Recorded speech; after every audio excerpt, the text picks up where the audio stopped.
तहसीन भाई ने आज ये बोला है कि मुसलमानों को यूसीसी से कोई प्रॉब्लम नहीं है। क्या आप ये बोलते हैं कि मुसलमानों को यूसीसी से कोई प्रॉब्लम नहीं? ऐसा कब कहा था? उससे तो प्रॉब्लम है।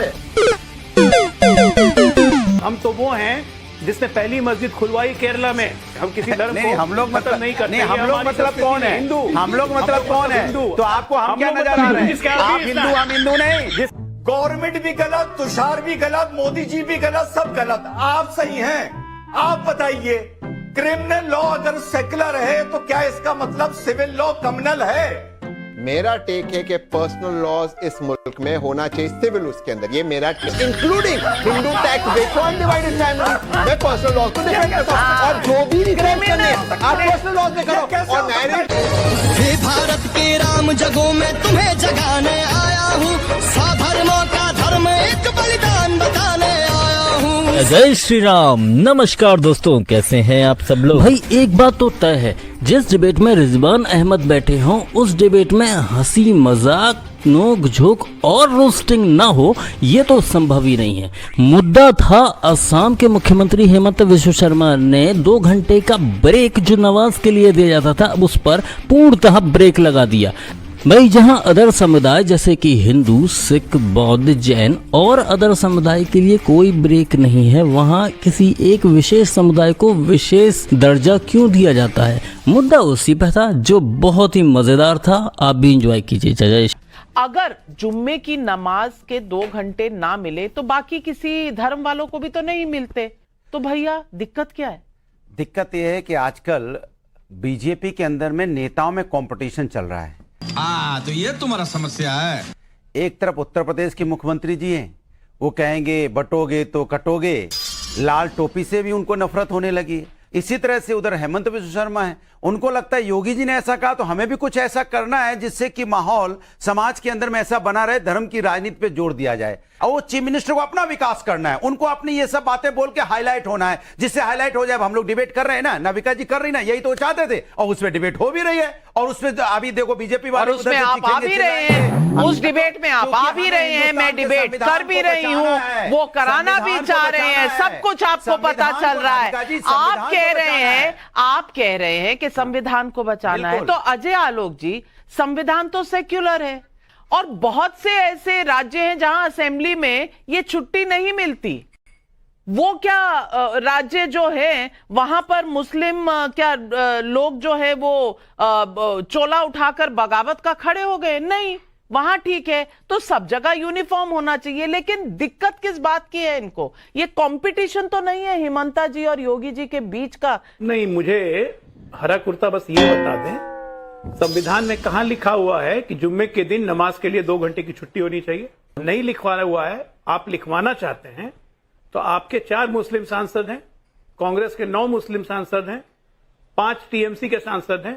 पार्लियामेंट में प्राइवेट मेंबर बिल ले आइए, हो जाए चर्चा कि आप लोग चाहते हैं कि जुम्मे के दिन 2 घंटे की छुट्टी हो। इसको संवैधानिक बना दीजिए। अनुराग जी, जवाब दूंगा। मजाक बना रखा है क्या आप लोगों ने? देश का प्रोप्राइटरी है। कभी कहेंगे संविधान से देश चलेगा, संविधान से देश चलेगा। संविधान में लिखा कहां हुआ है? वो कह रहे हैं पॉलीगैमी खत्म करेंगे, बहुविवाह खत्म करेंगे, तो उसमें आपको दिक्कत है। क्यों? मुसलमानों को अलाउड नहीं चाहिए क्या 2-3 शादी करना? आप समर्थक हैं इसके? अभी दूंगा मैं। क्या बोला तूने? अभी दूंगा मैं। नहीं दूंगा ही भी। नहीं दूंगा, बीजेपी की तरफ थोड़ी भाग जाऊंगा। कैसी अपमानजनक बातें कर रहा है लौटा, ये अश्लील है ये लोना। बात है कि ये नैरेटिव ही गलत है। नमाज के लिए किसी को नहीं रोका गया है, नमाज की सब इज्जत करते हैं इस हिंदुस्तान में। अरे नमाज, हम तो वो हैं जिसने पहली मस्जिद खुलवाई केरला में, हिंदू राजा ने खुलवाई थी, जब बाहर से आए थे पहली मस्जिद बनवाई थी केरला में। हम लोग वो हैं, हमारे पास आके सब धर्म नहीं, हम लोग मतलब क्या हुआ? संरक्षित होते हैं, आगे बढ़ते हैं। हम किसी धर्म नहीं, को हम लोग मतलब नहीं करते। नहीं, हम लोग मतलब कौन है? हिंदू। हम लोग मतलब कौन है? तो आपको हम क्या नजर आ रहे हैं? आप हिंदू, हम हिंदू नहीं। खाओ माँ कसम। जिसके आप भी मैं बताओ, हम लोग लेकिन आपको मुस्लिम जातिकारता की आदत पड़ गई है। हिंदू राजा ने वहां पे मस्जिद बनवाई थी कि हिंदू अपनी कुरीतियां को तो आराम से निकाल रहा है, कोई विरोध नहीं होता है। न हिंदू के कोई ग्रंथों का अपमान होता है, न गीता का अपमान होता है, न रामायण का। लेकिन जब मुसलमानों में अगर रिफॉर्म्स की बात होती है तस्लीम वाला क्यों चुप हो जाते हैं जब कोई मुसलमान मौलाना बोलता है हमारे मदरसों में मत घुसिए, अगर कोई मदरसा उत्तर प्रदेश में नकली नोट छापने की मशीन चलाता हो और पकड़ा जाए तो उसको ढाना नहीं चाहिए, बुलडोजर नहीं चलाना चाहिए उस पर। मदरसे का जवाब दो जी। नकली नोट कहीं पर भी छपे हाँ। वो क्रिमिनल एक्ट बिल्कुल है। क्रिमिनल एक्ट हमारे देश में 1947 से सेक्युलर है। हाँ। हम सिविल एक्ट की बात करें, ये इनसे कंफ्यूज करते हैं। बिल्कुल। ये इसमें से क्या क्रिमिनल एक्ट में क्या अगर किसी ने रेप किया या किसी ने मर्डर किया, क्या क्रिमिनलिटी रिलीजन देखते छोड़ा जाता? 1947 से छोड़ा गया। नाविका जी आप रिस्पेक्ट करें, ये क्रिमिनल एक्ट में सिविल एक्ट को क्यों मिक्स करते हैं? जा पूछ क्या अभी तहसीन भाई ने बोला, माशाल्लाह बड़े खूबसूरत लग रहे हैं, कलावा बांध के आए हैं कि भैया कोई प्रॉब्लम नहीं है, आ जाए, सबके लिए आ जाए। मैं बस इतना चाहता हूं, नेशनल टीवी पर जो मौलाना साहब बैठे हैं तहसीन भाई, आप तो कलावा बांधने वाले मुसलमानों में टोपी पहनने वाले मुसलमान की बात कर रहा हूं। आप उनसे यही बात कहलवा दो कि हमें यूसीसी से कोई प्रॉब्लम नहीं है, सबके लिए आ जाए, समाज को सुधारने के लिए आ जाए। पहली चीज। और अभी आपने बोला तहसीन भाई कि 1947 के बाद सिविल लॉ की बात हो रही है, क्रिमिनल की नहीं हो रही है। क्रिमिनल सेकुलर है, आपने ये शब्द यूज किया, क्रिमिनल सेकुलर है, इसका मतलब सिविल सेकुलर नहीं है।